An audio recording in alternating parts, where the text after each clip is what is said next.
I think that the government is responsible. I'm not going to say which person.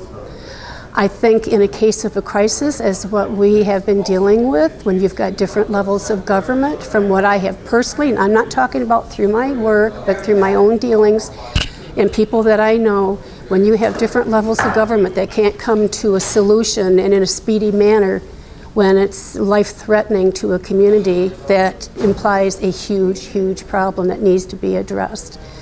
And I'm angry and I blame those entities because now there's still no solution in sight. I'm not the one to ask about that when it comes to pipes and all that kind of stuff. I am totally clueless. My concern is for them to get off their rear ends, whoever needs to get off their rear ends, and start doing what needs to be done. People all around the country are saying, why? Why aren't they doing what they need to be doing? You know, so somebody needs to, I don't care if he makes himself accountable or not, he needs to start getting things done, and that's to redo our infrastructure. It's the only way that I can see it. They were warned not to do the switch. They were warned, and they chose to look the other way, and instead, because of that, they poisoned the whole city.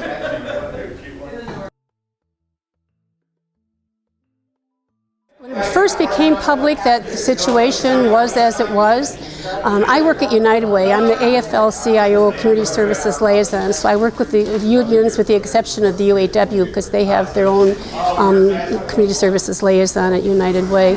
So she and I work closely together. But when the call came that it was what it was, our CEO jumped to action and started ordering semis of water and filters and getting them out in the community. Then my phone started ringing, the impact of people that I deal with union-wise, the impact that they were having, the fear, the anger, the despair, the things that I've seen, the things that I've heard, I can't sleep at night worrying about it because this isn't something that should ever have happened. With my job at United Way, it's up to me to work in the community with all community. And I fundraise for United Way too, and when I do, I go into different venues and I tell people, you know, in this community now, over 55% of the kids that are registered in school qualify for free or reduced meals. Basic needs has become a luxury to far too many families. Now the most basic of basic needs in the city of Flint, which is water, has become the most lethal thing that they could, besides, in my own personal mind, besides a bullet, is what these kids and families and seniors are being subjected to. And I've seen the physical problems that people are having because they're having to deal with washing in the water, and a lot of the problems that people are having just getting the water. So what I've been doing is I have union groups from across the country that are calling me, and they're either sending in donations or they're sending in semis of water, and I'm setting them up in areas of town where it's difficult for people to get water. The distribution sites that are on a daily basis, they're only giving out a couple of cases at a time.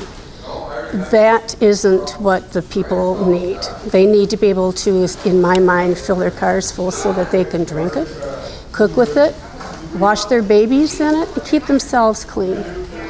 So I've got some scheduled that are coming in. We just had a huge one on the east side of Flint. We got rid of a semi and a half of water in less than 3 hours. People were crying. They could not believe that we were filling their cars full of water. They were crying. They were so happy. I mean, when you are reduced to crying because you're getting water given to you, what does that say?